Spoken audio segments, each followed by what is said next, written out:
السلام علیکم ورحمۃ اللہ وبرکاتہ۔ تبلیغی جماعت پر اعتراض اور الزام تراشی کے بعد ان کے ساتھ غیر مہذبانہ سلوک کی ویڈیوز بھی سوشل میڈیا پر سامنے آنے لگی۔ جو لوگ مراکز کے اندر ہیں ان کے ساتھ بھی حکومت کا برتاؤ عجیب و غریب ہے، کھانے کے حوالے سے بھی اور دوسرے معاملات میں بھی۔ اور جو لوگ حکومت سے اجازت نامہ لکھوا کر اور سرٹیفکیٹ لے کر گھر جانے کے لیے سفر کر رہے ہیں، ان کو بھی عجیب و غریب صورتحال کا سامنا ہے۔ میں آپ کو ایک ویڈیو دکھاتا ہوں ابھی، تو دیکھتے ہیں اس ویڈیو میں۔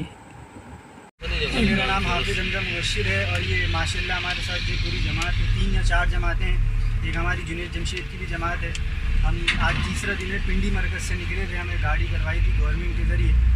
اور یہ لیٹر بھی بنا کے دیا تھا ڈی سی صاحب نے، اس پہ ان کے سائن بھی ہیں، مہر بھی ہیں۔ ہم وہاں سے نکلے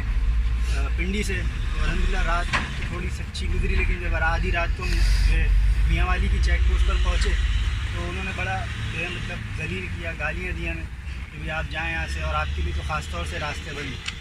باہر ہم نکل کے پھر بکر سے جانے لگے، تو بکر کے اندر بھی وہ ہمیں پوری رات جو ہے وہ گھماتے رہے۔ آج یہ تیسرا دن ہے، ہم پنجاب کے اندر ہی گھوم رہے ہیں بھائی۔ تو مجھے تو مطلب ایسا نہیں لگ رہا کہ ہم کسی مسلمان ملک کے اندر ہیں، اور یا ہم بھی مسلمان ہیں، اور ہمارے ساتھ جو سلوک کیا جا رہا ہے۔ ہم تو گھر سے نکلے تھے اللہ کے راستے میں دین سیکھنے کے لیے، اب اعلان کیا گیا کہ بھئی اپنے گھروں کو چلے جاؤ، تو ہم جو ہے اپنے گھروں کو جا رہے تھے، لیکن اب ہمیں گھروں پہ بھی نہیں جانے دیا جا رہا ہے۔ ہم تو اللہ کے راستے سے ہی نہیں جانا چاہتے، نہ مسجدوں سے جانا چاہتے، لیکن ہمارے لیے مسجدیں بھی بند کر دی گئی ہیں، مراکز بھی بند ہیں، ہم روڈ پہ بھی نہیں کھڑے ہو سکتے۔ مطلب پھر جائیں تو جائیں کہاں؟ کم از کم ہمیں گھر تو جانے دی جائے، گھر تو جانے دی جائے کم از کم۔ ابھی سارے ساتھی پریشان ہیں، ان میں کچھ بوڑھے بھی ہیں اور جو ہے نوجوان ہیں، بوڑھے ہیں جن کی طبیعت خراب ہے۔ یہ ہمارے بابا جی 3 دن سے سفر کر رہا ہے، میری خود طبیعت خراب ہے، اور آگے پیچھے ہمارے بوڑھے کچھ بیٹھے ہیں، ان کی طبیعت خراب ہے۔ مطلب ان کو کسی بھی جو ہے شخص کا لحاظ نہیں ہے، نہ بوڑھے کا لحاظ ہے، نہ جوان کا لحاظ ہے، نہ وہ یہ لحاظ کر رہے ہیں بھئی یہ جماعت والے۔ ہم تو کسی سے کچھ مانگ بھی نہیں رہے کہ نہ کھانا دو نہ پی دو، قسم سے 3 دن ہو گئے ہم نہ صحیح سے سو سکے۔ 3 دن میں اس گاڑی میں سفر کر رہے ہیں، اب آپ اندازہ لگائیں اس گاڑی کے اندر کون کس طرح صحیح سے آرام کر سکتے ہیں۔ آج تیسرا دن ہے، نہ کھانا ہے نہ پینا ہے، بس مستقل سفر۔ تو بھئی آپ سب سے گزارش کی جاتی ہے کہ آپ جو ہے اس کے لیے تھوڑی سی آواز اٹھائیں، اور میں عمران خان صاحب سے بھی جو ہے اس بات کی اپیل کرتا ہوں کہ برائے مہربانی آپ جو ہے مدینہ کی ریاست کا جو ہے نعرہ لگاتے ہیں نا، اس کو آپ ختم کر دیں۔ مدینہ بہت بڑی پاک ہستی کا نام ہے اور بہت اونچی چیز ہے، تو اس کو آپ سیاست میں لا کے گڑبڑ نہ کریں۔ مدینہ کی ریاست کے اندر ایسے کام نہیں ہوتے کہ مسجدیں بند ہو جائیں، مراکز بند ہو جائیں، اور مسلمانوں کو اس طرح تنگ کیا جا رہا ہے کہ انہیں اپنے گھر بھی نہیں جانے دیا جا رہا ہے۔ اور ہمیں خاص طور سے یہ کہا جا رہا ہے کہ بھئی تبلیغ والوں کو تو اجازت ہی نہیں آگے جانے۔ مطلب ہم کیا مسلمان نہیں ہیں یا ہم ہندو ہیں یا کسی، مطلب ایک غیر ملک سے لوگ آپ کو آئے ہوئے اتنی پروٹوکول دیا جا رہا ہے، جو چائنا سے لوگ آئے ہوئے ہیں، دوسری جگہ سے لوگ آئے ہیں ماشاءاللہ سے، ان کو اتنا پروٹوکول دیا جا رہا ہے، جگہ دی جا رہی ہے۔ ہم تو مسلمان ہیں، اس ملک کے لوگ ہیں یار، خدا کے واسطے یہ ہمارے پاس لیٹر بھی ہے گورنمنٹ کا،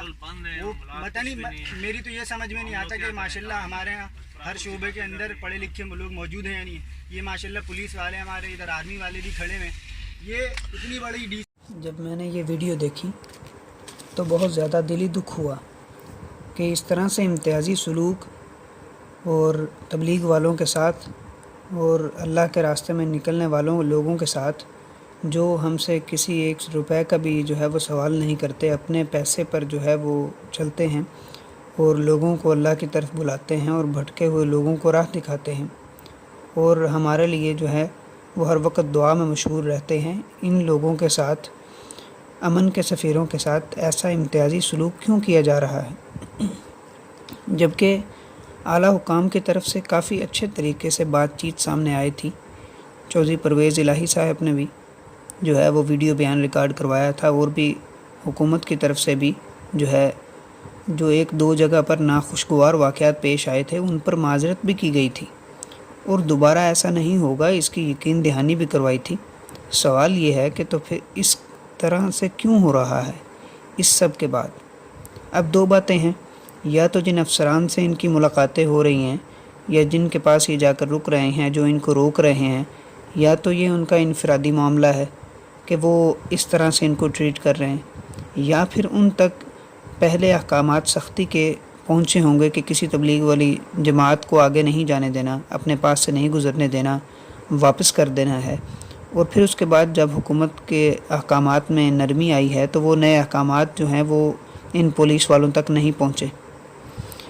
یا پھر حکومت نے اپنے احکامات میں تو کوئی پابندی نہیں کی، جو ہے وہ نرمی نہیں کی، صرف بیان بازی سے کام لیا ہو، یہ بھی ممکن ہے، لیکن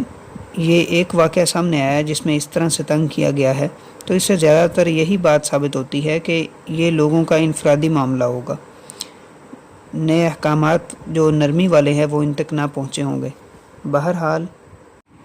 آگے بڑھنے سے پہلے میں آپ کو گزارش کروں گا کہ اگر ابھی تک آپ نے میرا چینل سبسکرائب نہیں کیا تو اس چینل کو ضرور سبسکرائب کیجئے،